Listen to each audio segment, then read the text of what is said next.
All right, welcome back to this week's Tesla Talk. A little rainy today. Not a lot this week. Finished up the month at the wealth practice. Had a great month, because of compliance. I can't say too much. Got to keep it limited, which is kind of a shame. It's 90% of my work life. So, we're doing some great things there. The processes and procedures that we put in place a couple of months ago is working, which it should. So that's exciting. Had to have a very frank discussion with one of my employees yesterday. She was asking for a raise, and she deserved one, but there's some things within the new system that she has a hard time following. She's been with me the longest. We're trying to work through that. Once you get into a certain system and a habit, and then we make a change, it's a real wholesale change. But I believe it's the change for the better. It's already working wonderfully in my mind. My newest employee, she's embraced it and have zero issues with her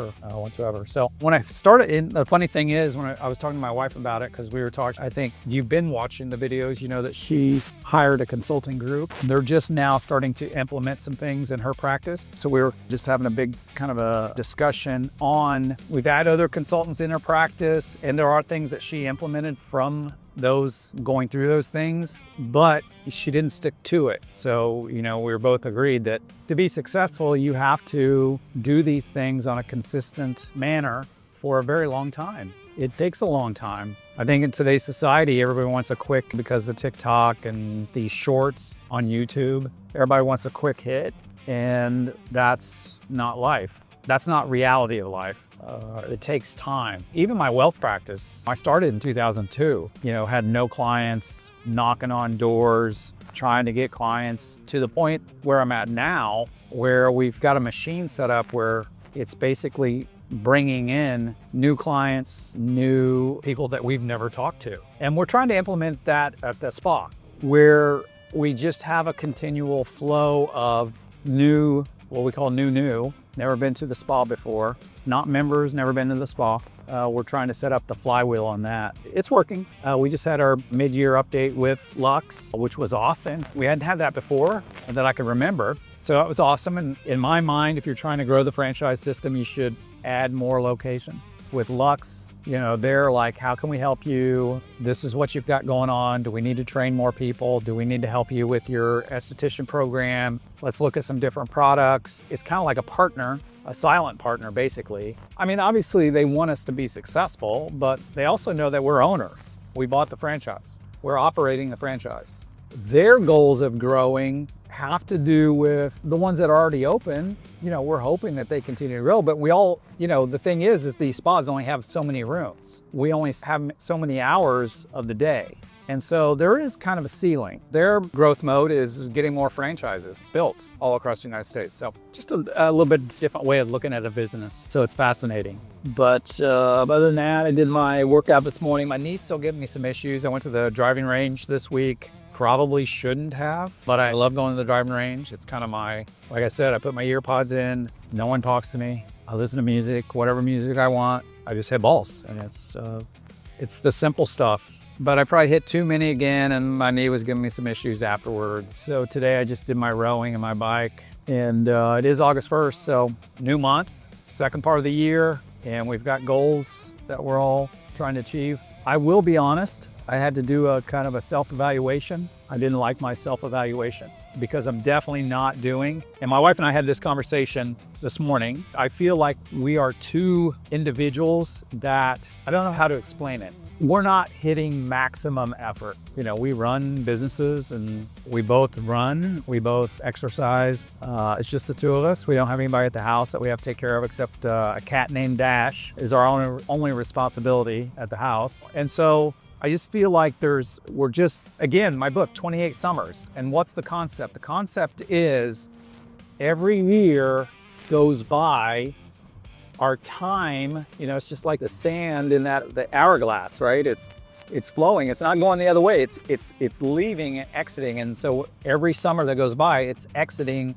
We have one less opportunity to do great things or to advance in our career, to take a class that I was going to take, or run that half marathon or run that 5K. It's kind of like time slips by and we don't get it back. I have to live the 28 summer life. And so that means every second I have to be moving forward. I can't be trapped in the past.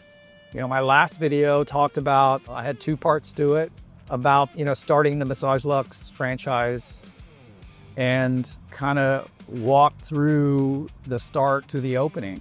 There's days that I think back about that and I kind of get down because I'm like, we missed out on 3.5 years. I'm like 2 years behind of where we should be and other franchises should be.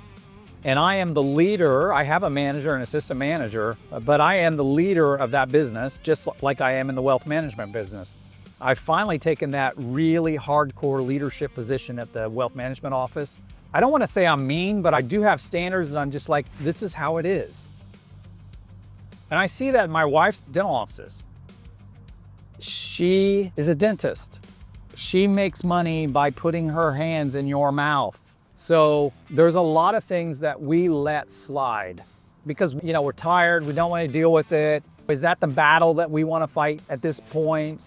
We're just trying to move forward. We're afraid of losing employees. I could make a whole list. But the reality of it is sacrificing culture, sacrificing the expectations, lowering or letting things slide doesn't get you to success. I know that, but I haven't been practicing it. And so my goal for the rest of the year and moving forward, actually just the last couple of days, I've been working on an 8-year plan because I do plan to exit my wealth management practice in 8 years.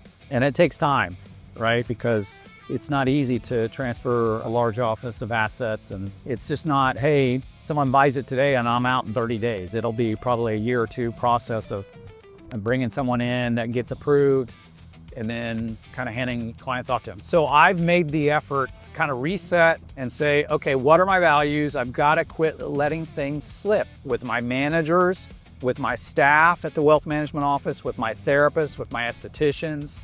I can sit here and say, why aren't we doing this? Why aren't we doing that? Instead of going, these are the things that need to get accomplished this week, this month, this quarter, whatever it is. And just be able to set the standard. Don't let things slip. Don't be okay if things aren't getting done in a timely manner, and just go after it. I was telling my wife, I kind of feel like we're just life is good. There's no doubt. Life is good. But I don't want a good life. I want a great life. And everyone should want a great life. My definition of a great life is going to be different than your definition of a great life. Everybody has their own driver, their own vision. When you daydream about the future, what does that look like? What does the future you look like? What do you look like in 5 years? What do you look like in a year from now? Are you the same? Hopefully not. Are you worse off? Hopefully not. Hopefully you're farther ahead and you're learn more in your position. You're more successful in your position. You're more successful with the friends that you have around you, or your boyfriend, husband, wife, whatever, girlfriend, whatever. That's the goal. A person should every once in a while do a self-audit and say, hey, am what I'm doing or what I set out to do this year, am I on that path? And yes, then let's keep going. And if no, why? What's causing us not to do that? And then we need to make a fix. But yeah, so I just did that self-audit and I didn't like it. My fitness, and I'm blaming my knee, but the reality of it was I can map it back to the half marathon that I ran back in May, early May, late April, that I thought I was prepared for, and basically it was terrible. And so I think that really set me back from, I don't know, it's just like, okay, I felt like I put the effort in and the result was terrible. So now I kind of just lost a little bit of want to put the miles in. So what happens is you focus on other things. And what did I focus on? I focused on golf. And so what I do, I overdid it on the golf side. I hurt my knee. When you're doing a golf swing, your body twists and turns in a certain way. And if you do it a ton, something's gonna break. And at this point, my knee broke. So I had to kind of reset that. My actual thought process last night was, I have my banker coming into town a couple weeks, maybe a week and a half. and we're going to go play golf. We always play golf when he comes to town, kind of go over business, kind of where we're at, things like that. I believe I'm just going to, after that day, I'm going to shut it down golf-wise for the rest of the year. I'm going to let my knee heal because I do want to run the half marathon in New York City in December in Central Park. And so the only way that's going to happen is I've got to quit hitting golf balls and get back to a routine of running. So that's the goal. So yeah, I guess this video kind of all over the place. Most of the videos I shoot are all over the place. But this one I think is more about doing a self-audit where here we are just past the half year, whatever goals you set at the first of the year, you know, where are you with those? Good to revisit. I write those down in a book. And some of the goals I set are asset numbers in the wealth management. If I hit those, which I'm pretty close already right now for the yearly one. So, and then I had a certain member goal for the spa. You know, June, we're really heading that way. We're going to do it way early. And then we get through July and we had a whole bunch of cancellations. And it could be a lot of things. It could be the economy, you know, gas prices are up. You know, people have to look at their budgets and wants and needs. That's how you look at it. And so we had a lot of members cancel. So, you know, not only discouraging for me as the owner, but it's also discouraging for the employees, right? They feel it too. Now, it doesn't mean we're not selling new members, because we are. It just happens that the net number in July was, I believe, negative. I haven't really put the numbers together yet, but I'm pretty darn sure that we were negative for the month, which I can't remember the last time that ever happened, actually. So hopefully it's not a trend. If it's a trend, I really have to start evaluating what's going on.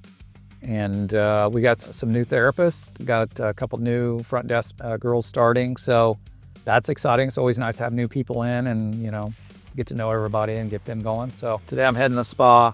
I've got some work to do at the wealth management office I have to get done. Plan to clean my garage this weekend. I plan to go through my closet, do some purging, keep going. There we go. Yeah, so just I got stuff at home to do. I've got stuff at work to do in both practices. The new business, I've got a plan in place, so I'm just executing that plan.